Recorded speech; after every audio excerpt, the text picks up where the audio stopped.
The views and opinions expressed by guests on this podcast do not necessarily represent those of the podcast, its host, or sponsors. If you would like to discuss the murder in your family on this podcast, please be sure to visit themurderinmyfamily.com for more information. You can support this podcast by visiting patreon.com/themurderinmyfamily. This episode may contain unsettling material or subject matter. Listener discretion is advised.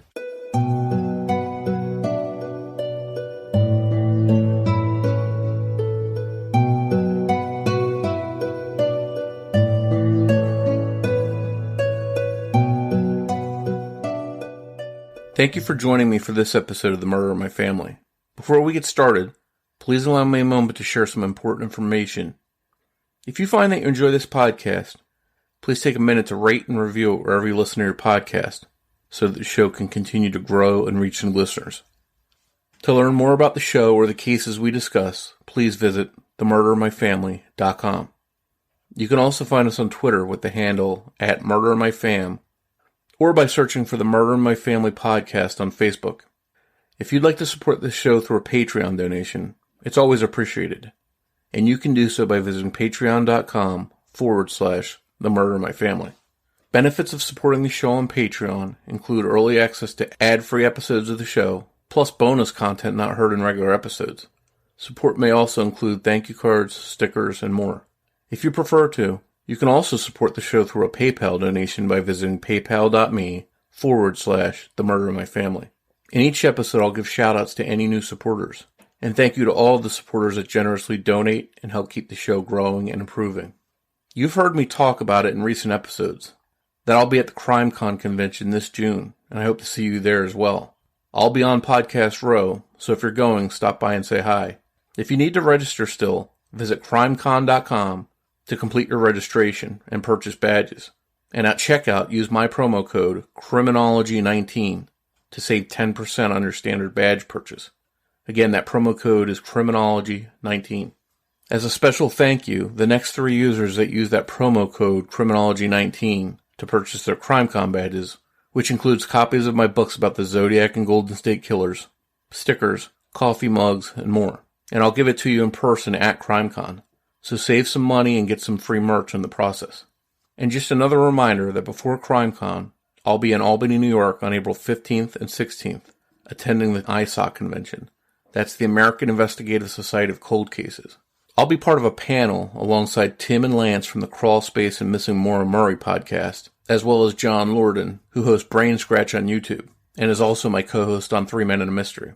If you're in that area, come out and see us. Now that we've got all that stuff out of the way, let's get on with today's case. In mid-December 1985, many of the 230,000 residents in Corpus Christi, Texas, located on the east central side of the state, were getting ready for the approaching Christmas holiday. 2 of those people were 34-year-old Gary Gillette and his 22-year-old wife Stephanie. But they wouldn't live to see Christmas Day. They were murdered in a brutal and shocking attack that horrified the Corpus Christi community. For Gary Gillette, he was on his second marriage. He had 3 daughters from his first marriage, and although things were shaky at first at the end of his divorce, the situation improved between Gary and his ex-wife, and Gary's daughters had come to approve of and really like Stephanie. Gary and Stephanie were married 3 years earlier, when Stephanie was just 19. Gary was a successful businessman, and Stephanie a devoted wife that accompanied Gary to many of his business meetings. Around the same time the couple got married, Gary had opened up a mud-logging consulting business, and by 1985, it seemed to be flourishing. When the happy couple weren't busy building the business, they often went pub hopping together. Gary, nicknamed Double G, enjoyed shooting pool and playing jokes on people. By all accounts, the couple was outgoing and well-liked, and neither had an enemy in the world, or so it seemed. On December 14th, Gary's daughters tried to call his home, but they got a busy signal. They tried again later on, and once again, got the same busy signal. They started to think that maybe the phone had been knocked off the receiver. When they got a busy signal again hours later, they started to feel uneasy. But there was no reason to think anything was wrong at Gary's and Stephanie's rented home at 4826 Sweetbriar Circle. Later, Gary Gillette's daughter Shay went to her father's home with some friends. The home was locked up. Shay looked in through the windows but didn't see anything unusual, but she still felt uneasy, and even thought about breaking into the house through the garage. But then she started thinking if her dad caught her damaging his door to break into the house, he'd be really mad. So at that point, Shay and her friends left. On December 15th, at around 1 p.m., a friend of Gary's and Stephanie's named James Garland Harris, who went by Gary, went to the couple's home looking for them. He claimed to have called them repeatedly, but had gotten the same busy signal that Gary Gillette's daughters had received when they called. When he arrived at the home, he found it secured and locked. There was one car parked out front instead of the normal two. According to Harris, something seemed off to him, and he managed to get into the home. In the couple's master bedroom, he discovered Gary and Stephanie Gillette. Both were obviously dead, and there was blood everywhere. He tried to call police, but the phone wasn't working, so he left the house and went to a nearby phone to call police. Police arrived on the scene a short time later. They went in and checked on the Gillettes and confirmed that they were indeed dead, and apparently had been dead for quite a while.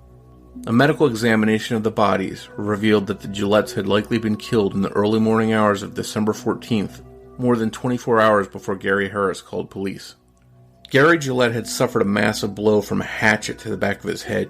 Stephanie seemed to be the focus of the killer's rage. She had been struck several times in the head and face with a hatchet.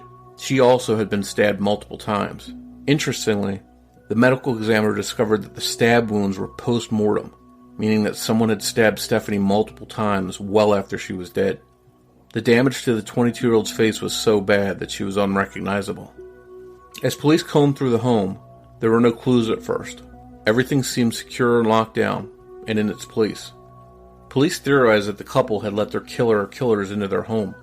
During the investigation, they found that the phone lines had been cut, and in a guest bedroom, stashed under a mattress, they found a bloody hatchet and knife, which turned out to be the murder weapons. One thing that was missing from the home was Gary Gillette's mint-condition 1979 Buick Electra. The car was very distinct with maroon paint and a white top. It was one of Gary Gillette's most prized possessions. As police continued to work the crime scene, Shay Gillette and her mom, Gary's ex-wife, arrived after finally deciding that they needed to see why they hadn't heard from the Gillettes. As they pulled up to the house, Shay jumped from the car and raced towards the yard, which now had police crawling around it and yellow crime scene tape marking it. Police told her that she couldn't go in, and she knew immediately that something was very wrong. As they waited outside for any updates from police, Shay saw a man that she didn't know talking to her mom. As time passed, police brought out body bags, and the realization set in for Shay that her father was dead. As she composed herself, she asked her mom who the man was that she had been talking to. Her mom answered that it was Gary Harris, one of her father's best friends, and the same man who had found the bodies. They didn't know it then, but he would also become the main suspect in the case. On December 17th, 2 days after the Gillette's bodies were found, Gary Gillette's prized Buick Electra was located at 8:10 p.m. in another area of Corpus Christi. When police processed the vehicle, they found a print that grabbed their attention. It belonged to Gary Harris, the same friend of the Gillettes who found their bodies. Harris was a surprising suspect to them. He had been a reserve constable in Nueces County. He had a spotless record, and he was considered friendly, courteous, and reliable. Gary Harris had been close friends with Gary Gillette for years before the murders. And at Gary Gillette's funeral, Gary Harris was one of his pallbearers. When investigators questioned Harris, in addition to admitting to finding the bodies of his friends, he also verified he was the last one to see them in their home before they were killed. Harris maintained his innocence since day one, but police couldn't shake some of the things that seemed to connect him to the murders. They even discovered that Gary Gillette's car was found parked very close to a home where a woman lived that Harris reportedly had a romantic interest in. Before long, Gary Harris found himself arrested for the murders of his friends. He was placed on unpaid leave from the county and the department had to hire a constable to replace him. Harris was lodged on $200,000 bail, $100,000 for each murder. Gary Harris's attorney tried to have bond reduced for his client, and he had 35 different character reference letters submitted on Harris's behalf from police officers, businessmen, and other respected people from the Corpus Christi area. Harris also was reportedly given and passed a lie detector test during this time. Eventually his bail was reduced and he was freed from jail pending court proceedings. In November 1987, a year and a half after he was initially arrested, Harris was granted a dismissal of his case by the district attorney, who felt that the case against Harris could not be proven beyond a reasonable doubt. Following the dismissal of the case against Harris, he continued to maintain his innocence. He also stated that he would testify in the future if the real killer was ever brought to trial. No other arrests in this case have ever been made, and the question as to why someone would kill Gary and Stephanie Gillette remains unanswered. The dismissal of charges against Gary Harris has left Gary Gillette's children bitter and hurt.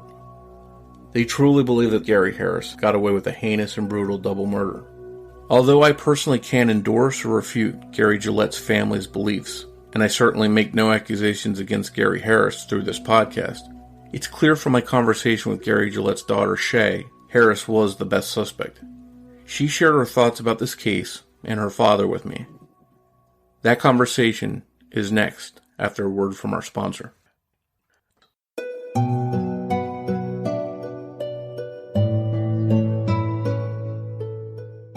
Hi, Shay, and thanks for joining me to discuss your father's case with us today. Thank you for having me. I just wanted to recap and start off with asking you, how old were you when your dad was killed? I was 14 and a half. And did you have any brothers and sisters? I have two sisters, younger than me. At that age, any age, but especially I think at that age, that would be something tough to really go through. How tough was that for you personally to have something happen like that in your life at that time? Well, with my mom being a working mom and, depending on my dad for help when she was, working as far as doing his part, taking care of us, and so forth on his days, I basically had to step up and take that role for my mom so she could support us, So it changed my life dramatically. I had to grow up really fast, really quick. And to, go through a tragedy like that at an impressionable age like that, it's difficult. You're always looking over your shoulder. You don't trust anybody. You lose any kind of faith that you ever had in, people you thought you knew. And it caused me to not want to go to school, not to want to be around anybody. I'm pretty much reclused, for lack of a better word. And I think that's what's common in some of these cases is that sure, it's not only the person who's killed that their life is altered, but it's everyone that's connected to them closely. Correct. Something changes for the worse, and that happened to you, it sounds like. That's correct. I mean, it didn't just alter my life. It altered generations. I mean, after my kids and my kids' kids, my dad always wanted a son. He was never going to have any more kids because he only wanted one woman to have his kids. And so he was never going to have any other kids, but, he would have grandkids and grandsons.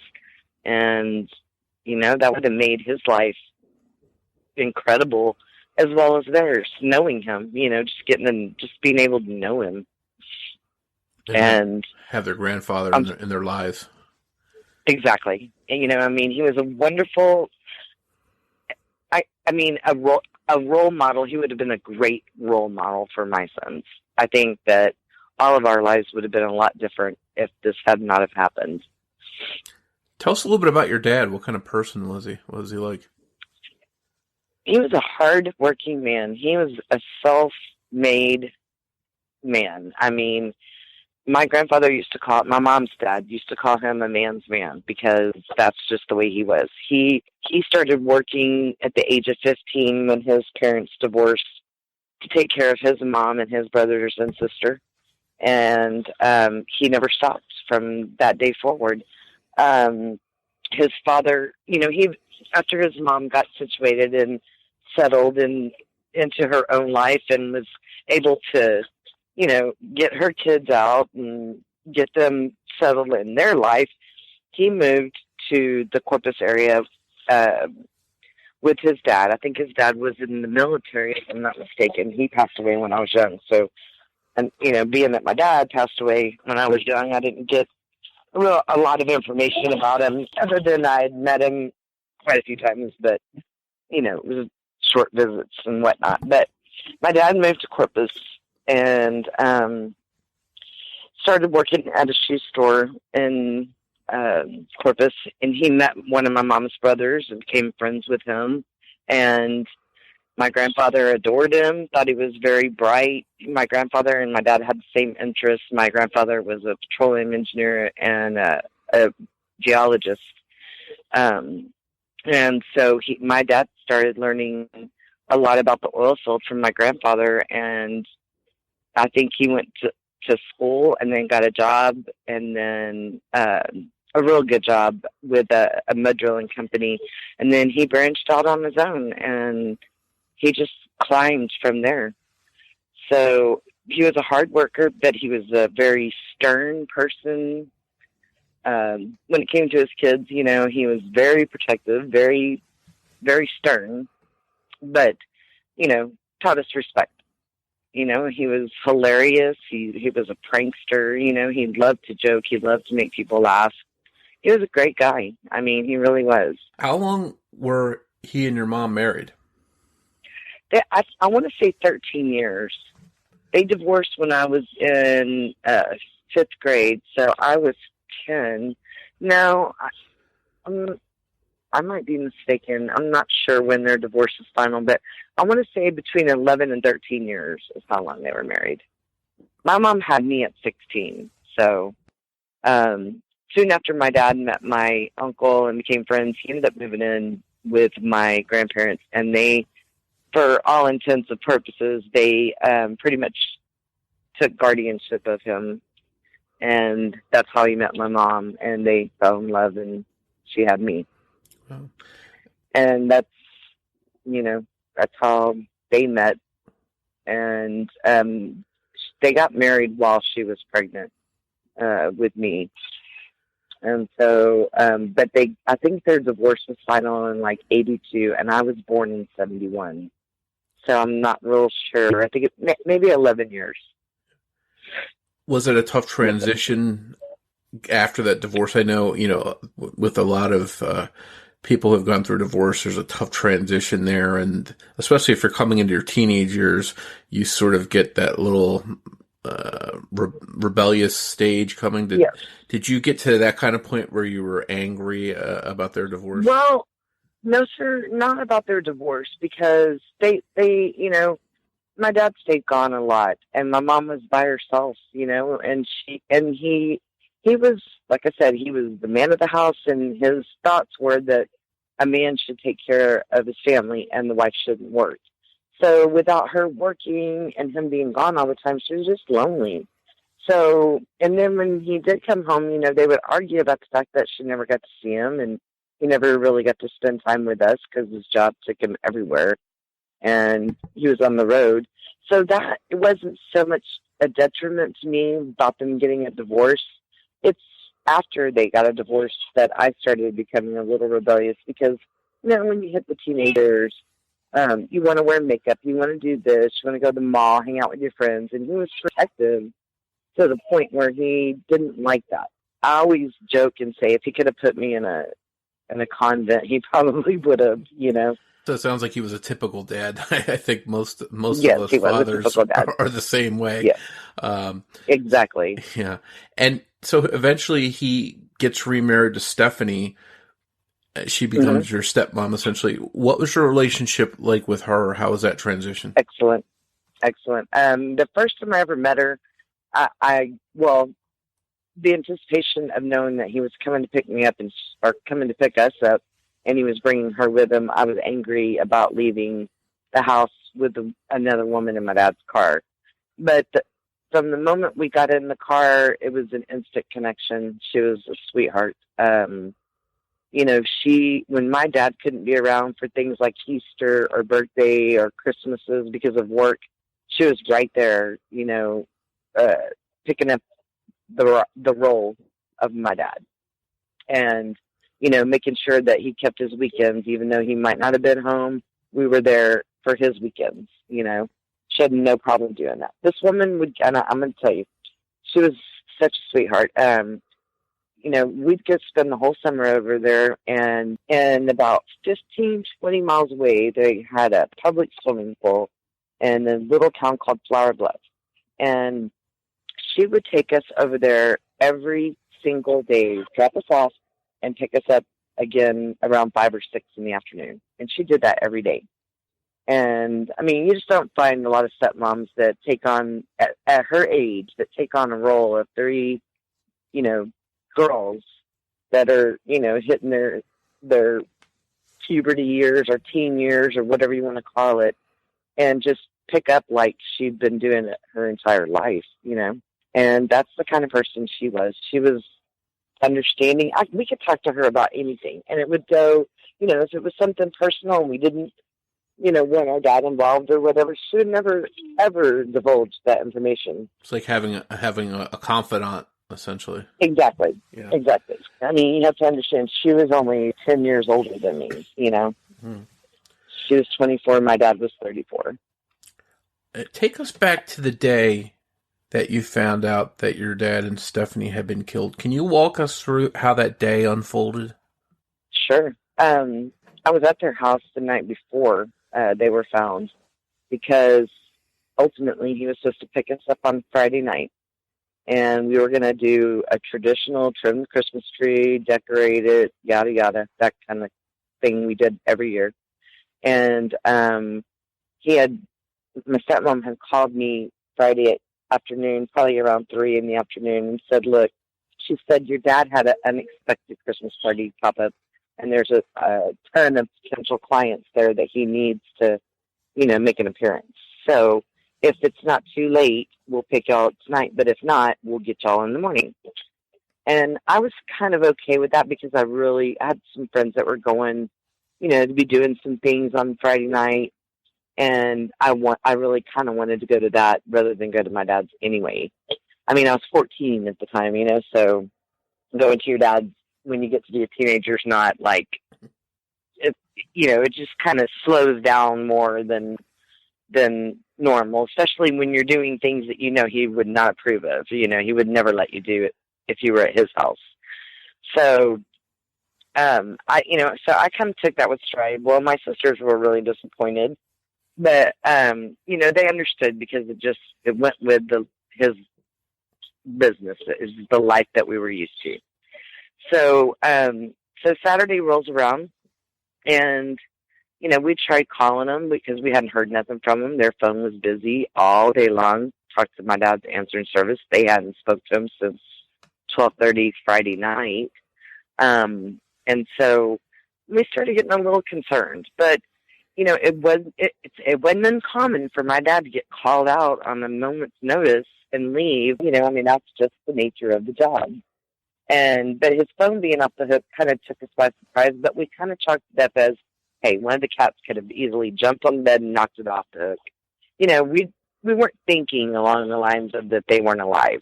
Yeah, that your minds didn't jump right to something bad like that happening. Exactly. And with my dad's job the way it was, like I said, it wasn't unusual, okay? So my mom, you know, Saturday night, well, still hadn't heard from him. I had some friends that were going to go to the movies in Corpus, and we lived about 15 miles away in a town called Portland. And anyway, so I told my mom, said, what do I do? I mean, we haven't heard from Dad all day. His phone's still busy. Answering service hasn't heard from him. And she said, well, why don't you just go to the movies with your friends and then, you know, swing by there on your way home and see if anything looks weird. And so he lived in a cul-de-sac. And I'm talking dead into the cul-de-sac was where his house sat. And so anyway, so Saturday night, we got over there, I want to say about 9. because we went after we went to the movies. And when we pulled in onto his road, his car, his business car, was parked in right at the edge of where the sidewalk and the driveway meets. Like, his car wasn't even up. It's like somebody pulled up real fast and got out. So we get out of the car. His garage door is wide open, except for the door leading into the house. All the lights in the house were on. There were 4 of us. There was 2 guys and me, and anyway, they were walking around outside the house, you know, looking for open windows or open doors or a way to get in the house to see what was going on. Well, meanwhile, I looked, like, in by the front door. There was a window into his office. I looked around there. I could see everything because, like I said, every light in the house was on. His car, King Buick Electra, that was in mint condition. It was a convertible, and so sometimes he would take that car out and drive around and look at Christmas lights, and that wasn't unusual for him either. It was unusual that he, you know, that his phone was busy and his car was gone, and, you know, he wouldn't have called us to go do that with. But so I looked in the house, in his office, and then I went straight to their bedroom window. And I stood there in that bedroom window, or at that bedroom window outside, looking in that bedroom. The bedroom light was on. The hallway light was on. Their bedroom door was open. Their closet door was open. The closet light was on. Their bathroom door was open. That light was on. I could see the entire room and even into the hallway. And they were laying right there, and I could not see them. And I stood there for like 10 minutes. My friends were just like, what are you looking at? I mean, you know, for some reason, I could not see those people. And my stepmom was laying in front of a full-length mirror, and her legs were on the bed, and I could see that entire bedroom. And my dad was sitting on the ground with his head leaning up against the bed. And I didn't see it at all. I didn't see nothing. And so one of my friends said, hey, you know, that garage door, we could take the hinges off and get in and go make sure, you know, that something doesn't, you know, just to go look to see if something's out of place or doesn't look right. And I thought about it for a minute. And my dad was the type of person, you know, don't break into his house. I don't care if you're his kid or not. And if he would have come home and we were doing something like that, I would have been in deep crap.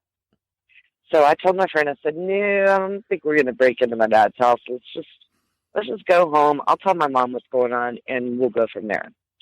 So we're heading home, and to get from Corpus to Portland, you have to go over what they call the Harbor Bridge.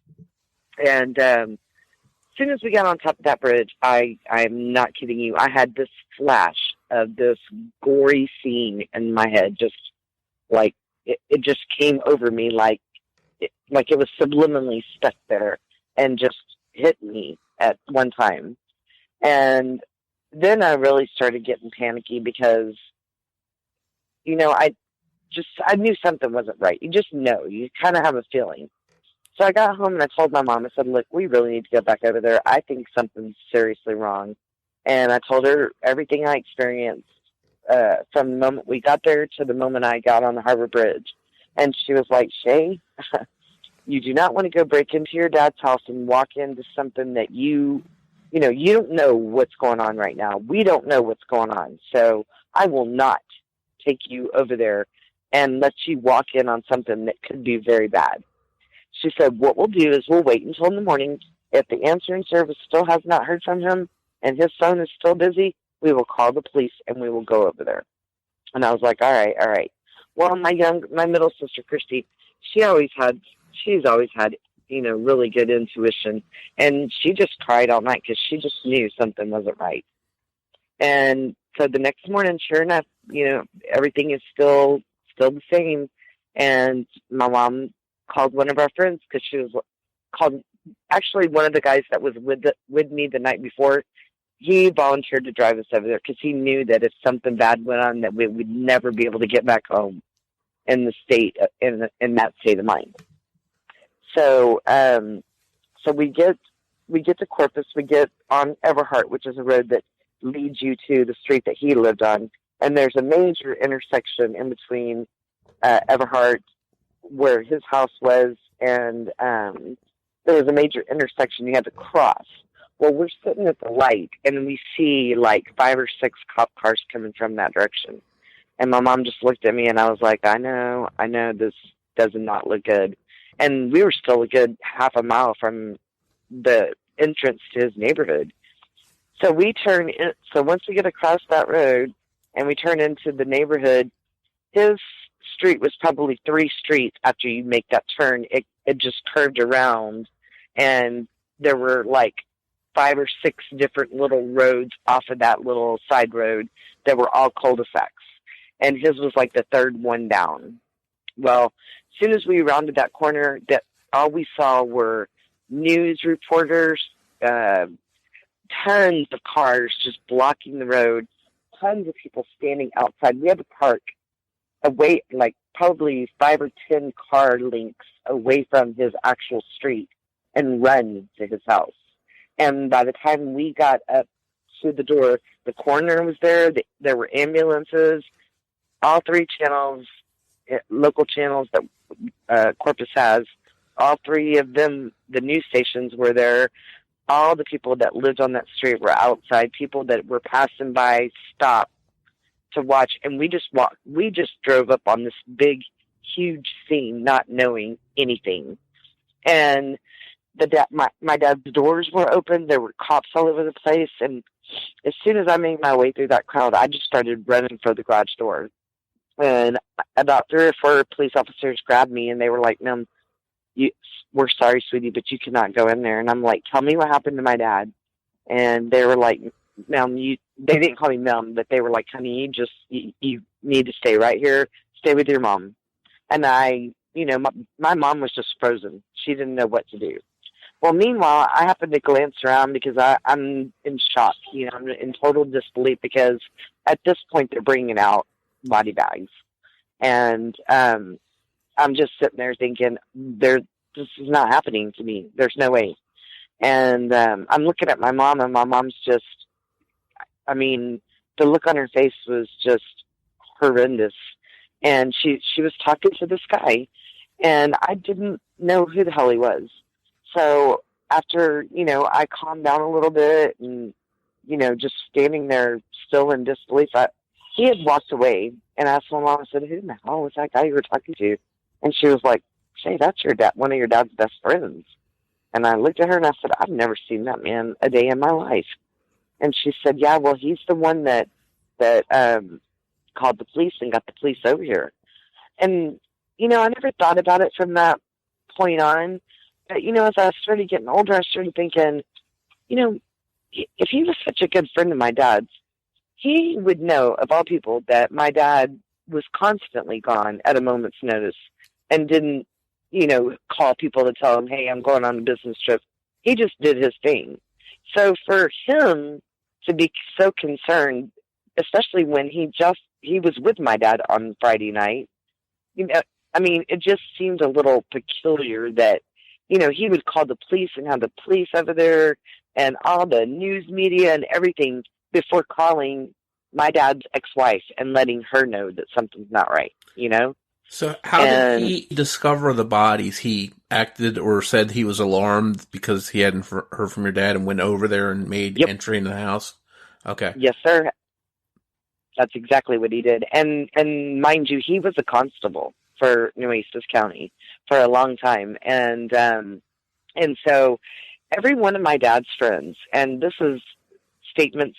are statements that are police records, if anybody could ever get a hold of them, but every one of my dad's friends had a key to his house. That's just the way he was, because some of his friends didn't live in Corpus. Sometimes they would travel to Corpus, and if they needed a place to crash and my dad's house was available, they were welcome to use it. That's just how he was. So if this guy was such a good friend of my dad's, he had a house key. But yet when the cops got there, he told them that he showed them how to pick the lock. Okay, now this door that he picked the lock on in front of the police officer, the first one that showed up, had a 2-sided key lock on it.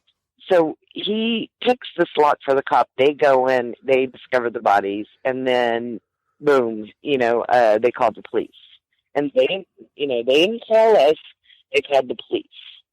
And then, just the fact that he picked the lock is what sends me in orbit, because I know the man had a house key. I know he did.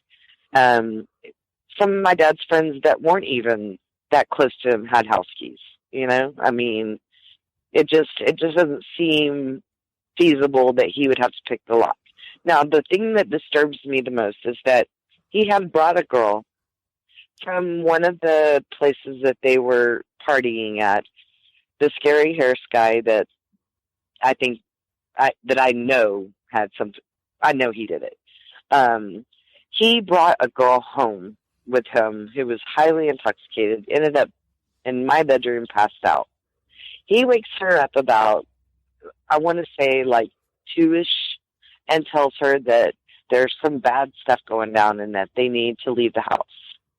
And, but yet he drops her off at her car. Now she's highly intoxicated and he's a constable. Why would he drop her off at her car, too intoxicated to drive? And asked her to follow him back to her apartment. Well, something spooked this woman, and she decided, I'm not going to follow him anywhere.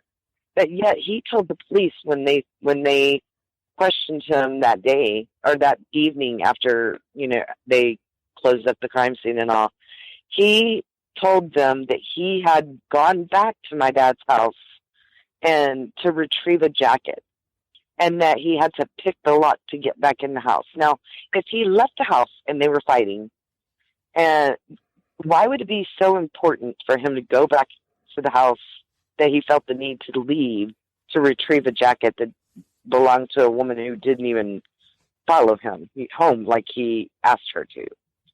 And, so that sticks out in my mind so much. And then, I watch a lot of ID, and this is the reason why, is because it's always boggled me as to why it's never been solved. But, he places himself as the last people to see these people alive, or the last person, and then he places himself back at the crime scene to retrieve a jacket at 3:00 in the morning. To me, in my mind, that is just him putting himself there in case somebody saw him there at that time. And then he's the one that finds the bodies as well. Exactly. Those are two of the key elements in most murder cases, is always there's either one or two of those elements, one or the other of the two in those elements of someone who's guilty. They're either the last to see him or the first to find him. In this case, he's both. Looking back, just jumping back a little bit, when you had gone to the house and you looked into that window and you didn't see anything, do you think your mind was like protecting you, like blocking that out? Yes, I do. Yes, yeah. I do. The only reason I say that is because I've seen the crime scene photos, and the way they were positioned, there's no way I couldn't have seen them. There's just no way. Their bed was completely low enough to where her legs were bent, and they were like she was doing sit-ups. Her legs were draped over the bed, so her feet were right there, and the lower part of her leg was on the bed. So yeah, I think my mind subliminally. I've always wanted to try hypnosis, just to see if I can remember anything. But I've seen the crime scene photos, and it took me months to get that out of my head. And still, to this day, I still have a very vivid picture of that. But, after years and years and years, you tend to, not forget, but you tend to grow angry about it. And I don't know how it works, but, you get so angry that the hurt still there, but it's more anger, You had mentioned earlier the car, your dad had a very specific car. Can you say again what kind of car that was and the relevance of that? Because that car was found a short distance away, if I'm not mistaken. Yes, it was. About 2 miles. In fact, it was found in front of a house of a girl that this guy who found my dad, his name's Gary Harris. It was found a couple of doors down from her house. and he was infatuated and obsessed with this woman.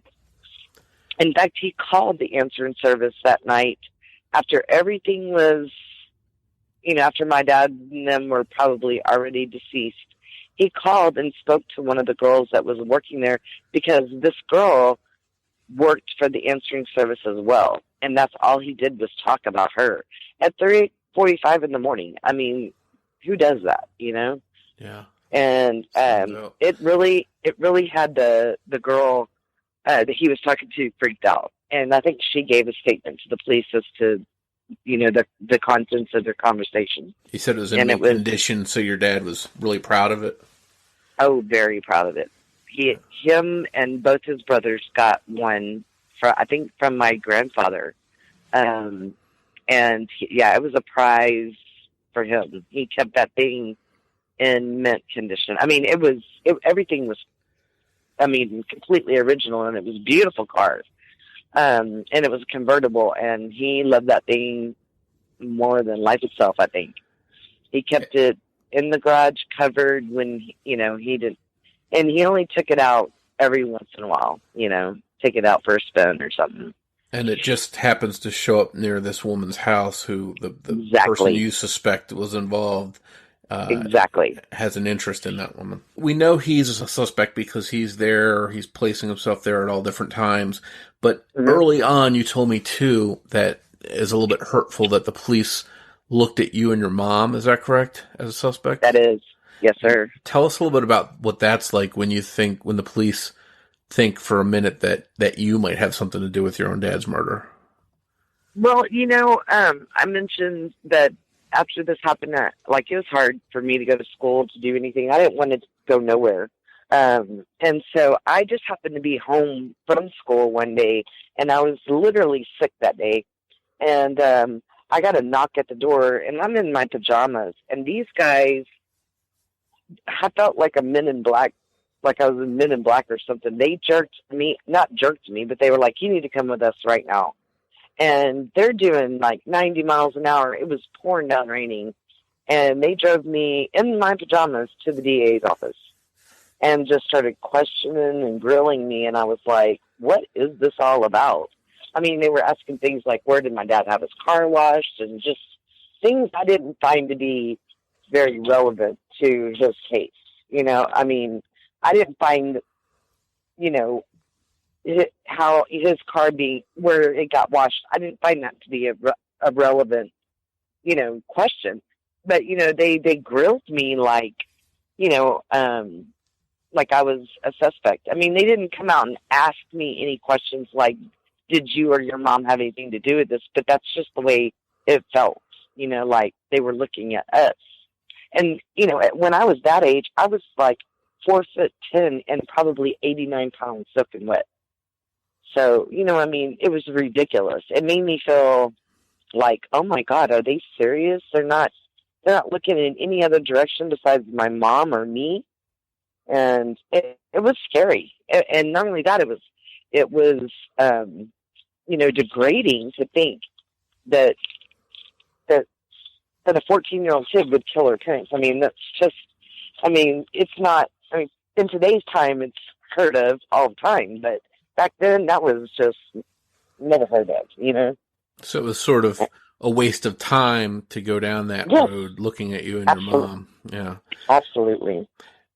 My mom and my dad were at each other's throats in the beginning of their divorce, but, they eventually got along. My mom and my stepmom got along real well. My mom had absolutely no reason to want my dad dead, So, it just threw me for a loop. I thought, oh my God, if this is the road they're going down, we'll never know, I knew where my mom was both nights, that we were all together. So, and then they were looking into my stepfather, and luckily for him, he was offshore at the time. So there was no way he was involved. They started, questioning some of my dad's friends, and way far away from anything that makes sense, Leading them down rabbit holes, essentially. Exactly. Yeah. Exactly. And let's talk a little bit about the brutality of the crimes. I mean, you said you've seen crime scene photos, which I can't even imagine how bad that was for you. But from what I've read, and correct me if I'm wrong, it appears that someone killed them with a hatchet, but then came back later with a knife and stabbed them repeatedly. Is that correct? That's correct. And they were both unclothed. I mean, my dad was in boxers and my stepmom was in underwear. Now, that only tells me that they were asleep. My stepmom, it's theory that they hit my dad in the head while he was asleep, which completely incapacitated him, if it didn't kill him instantly. And then my stepmother awoke, and they beat her so bad. The crime scene photos of her, it looked like she had long hair, like probably down to the middle of her back. And her hair in the crime scene photos was perfectly fanned out around her head, like someone did it on purpose. I mean, I don't know if she just landed like that or what, but her hair was perfectly fanned out, and it looked like you couldn't see a face. Her face looked flush with the carpet. It was black. It looked like a bunch of bananas. Somebody just smashed a bunch of bananas and let them rot. That's how bad it was. Did it seem like most of the rage was focused on her? Yes, it did. Yes, it did. I mean, they beat her so bad, she could not have an open casket. And for someone to, we hear all the times of an argument happening and people spur of the moment going crazy and attacking someone, but to leave, or maybe not to leave, maybe to hang out there, but one way or another to come back later on after they're already dead and stab them repeatedly, that's just beyond brutal, and that's just showing a lot of rage and a lot of anger. Exactly. You think they would go off and say, "Oh my God, what have I done?" and cool off and maybe regret it. Instead, they come back and stab the body some more. That's just... Well, he did tell my mom the day they were found, before, I approached my mom about who he was. He told my mom, he said, Stephanie lived longer. The killer heard gurgling noises coming from her. And my mom didn't think anything of it at the time. She just thought maybe that was something the police, she was oblivious to this kind of thing. This kind of thing didn't happen back then, And, but it hit her hard, later on when the DA was questioning us and so forth. And, how would he know that? Why would he say something like that, And he told someone else that as well. So, that's one of the things that makes me think even more that he did it, is that there's post-mortem stab wounds, and, he's making sure that they don't survive, He wants to make sure the job is done. And this is Gary Harris, the man that you believe had something to do with it. And absolutely, the police focus comes back around to him, and they do wind up suspecting him, arresting and charging him. Is that correct? Sir. Yes, sir. What happens after that? I know he was arrested because the grand jury indicted him. And at the time, now I found this out years later when I was probably about 24 or 25. I had gone to paralegal school, and when I graduated, I did my internship with a private investigator. Her name was Catherine DeYounger, and she was friends with the guy who was the assistant DA at the time of my dad's murder. And she knew all about my dad's case. And she was like, "I'm going to take you over and let you talk to Bill May, because he knows a lot of stuff about this case." And after he got out of office, he called my mom and told my mom he would be more than happy to open up this case for her as a PI for $10,000. And my mom was like, "You were the district attorney, and you want to charge me $10,000 to reopen a case you should have worked for your job? Seriously?" And she was like, "I'm sorry, but that's not going to happen." And so I had gone and talked to him, and I took a tape recorder with me, and I had it in my purse. And he told me he had a theory that this girl, where the house where the car was found, his theory was that she was involved. And he didn't want to try Gary Harris. He wanted to try them both. So he had the charges dropped due to the fact that he had a theory that evidently didn't pan out, and it never was touched again after that. So they essentially let him go, thinking he would build a case against this other woman that was involved. And when he couldn't put that together, they just never visited the charges with him. And exactly. So how frustrating has that been to know that the person you suspect did it and the person that was originally arrested for it has just gone on with their life? It's agony. It's pure agony when I think that he is out there living his life, to the fullest. And, two people that I dearly loved are not able to see life beyond theirs. It's just nothing but agonizing. Where does the case stand now? Is there anything they can do once again as far as arresting him if anything else comes to light? How's that process working? Well, my theory is, and like I said, I'm not a genius or anything, but I mean, to me, this is a no-brainer. He puts himself in the spotlight. He puts himself there. He talked to the answering service at my dad's house. He told the answering service when my dad was still alive. At the same time, right after my dad talked to them and told them that he was home for the night, they were going to turn in, Gary got on the phone because he used the same answering service and told them, "Hey, I'm going to be spending the night over here tonight. So if you need me, you can reach. I'll be here. This is where I'm at." And then, and then he calls again at 3-something in the morning and just chit chats about this girl that works there with one of the ladies that, answers the phones. And, so, I mean, there's just, if the new DAs that we have right now could just see, the case, they could see that there's no window of opportunity for anybody else to be involved. There's just not. I mean, and it's not due to any evidence that they collected.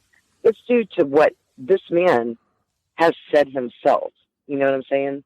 Mm-hmm. I mean, he has splattered himself all over this case.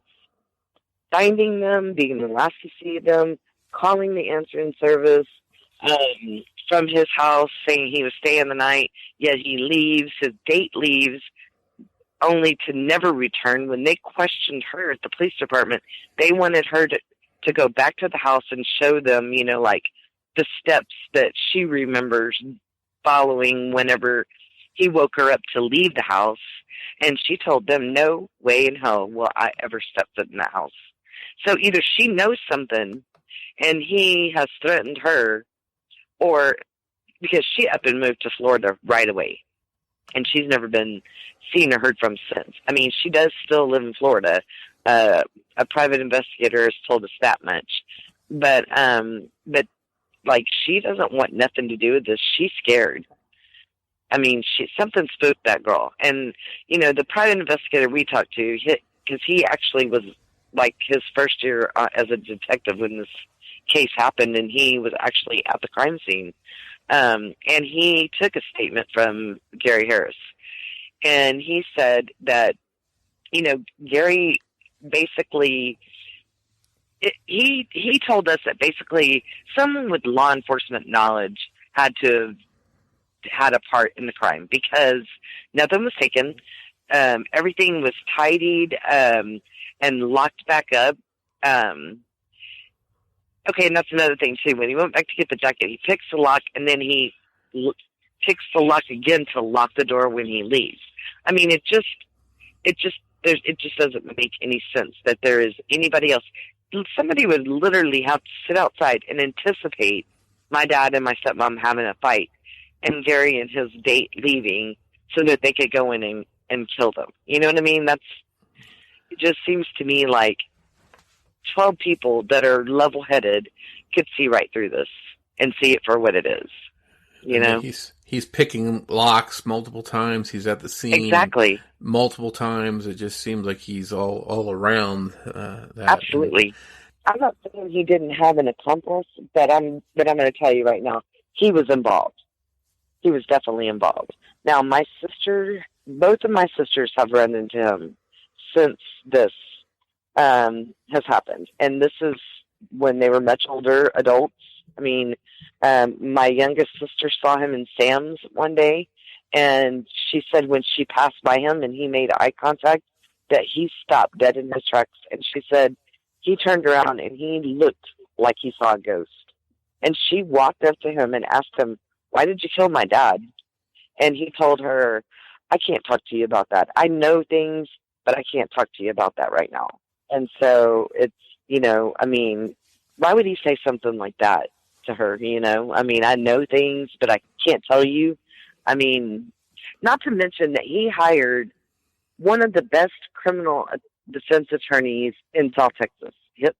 He'll never be that fortunate again. That man is not alive anymore, but he'll never be that fortunate again. So I think if they reopen this case, that first of all, he wouldn't have the funding that he had back then because his parents were alive and they mortgaged their house to get him out of jail. If you go look at his LinkedIn profile, it gives a history of his jobs. He has not worked, ever since my dad's case, he has not worked at a job longer than a year and a half. So his job history is long. I mean, there's just a lot of things that make you wonder about the type of character he is. What do the police think the motive for the murders is? The police have never given us any kind of motive. That's one thing that they don't have. Honestly, I've been told that my stepmother dated Gary Harris before she dated my dad. And I think that his motivation was that they probably showed up at my dad's house before they did. They were there before my dad got home. My stepmom got home first. I think his date passed out in the bedroom, and I think he made an advance towards her, and she rejected him. And shortly thereafter, my dad had come home. And I think he just sat there and brooded over it, and because his date looked just like my stepmom, and this girl that he was infatuated with from the answering service looked just like my stepmother. So I think the motivation was her. I think he had a thing for her, and you just didn't turn him down, I had heard a story about a woman who was on a bypass that takes you from Corpus Christi to Port Aransas. And it's a good, probably 15-mile stretch of road. And it's dark. And one night while he was on patrol as a constable, he just happened to be going down that road, and she was broke down on the side of the road. Her battery or alternator or something went out. And so he stopped to assist her and tried to jumpstart the car, and he couldn't get it started. And she said that he just started pounding on her car. He got that angry. And, I mean, it's just, and I don't know if you heard or read any transcripts or anything like that, but there was a statement given by my stepmom's dad that at the funeral home, they were looking outside because it was pouring down raining that day. And they were looking outside, and my step-grandfather mentioned to him, he was standing right next to Gary Harris, mentioned to him, "Man, this rain it's really coming down." And he said that Gary grabbed him by the shirt real tight and squeezed it and just gritted his teeth at him. And for no reason. All he did was mention the weather.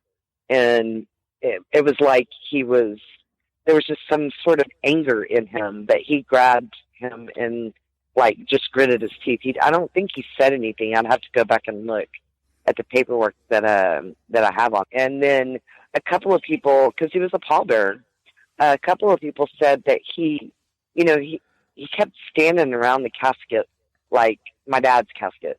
And my dad's watch and his ring were the only things that were missing from that house. And a lot of people's assumption was he was trying to figure out a way to get those rings or that ring and that watch in that casket. to get it out of his possession. Now, let me tell you something that's even more interesting. This girl's house where the car was found was probably about 2 miles away from my dad's house. And my stepmother's purse was missing. Nothing was missing out of it, money, credit cards, nothing like that. But it was found on the side of the road en route from my dad's house to this girl's house. So they throw it out essentially without taking anything out of it. Absolutely. And my dad had drove that car that night to the party because my stepmom had gotten rid of her car. So she was driving his business car. She had his car, and he had the convertible.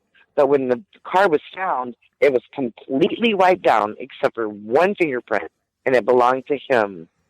And it was on the passenger side outside of the window. It's only about a 2-mile walk.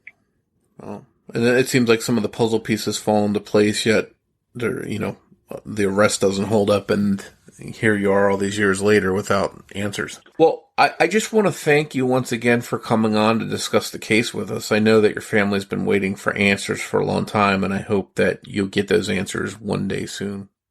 Oh, me too. And I thank you so much for taking an interest in this. I really do. I feel like the more people that hear it, maybe more people will be inclined to come forward, We're just scratching the surface right now. Thank you once again for joining me for this episode of The Murder of My Family. I'd like to thank Kate Morris for writing and research assistance in this episode. Also, very special thanks goes out to the Gone Cold podcast, who helped supply material for this episode.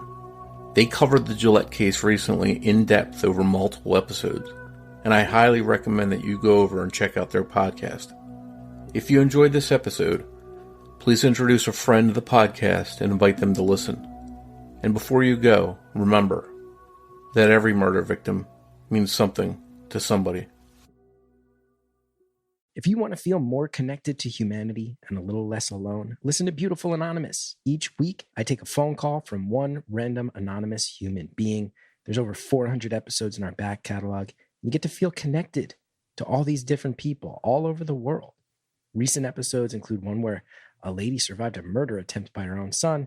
But then the week before that, we just talked about Star Trek. It can be anything. It's unpredictable. It's raw. It's real.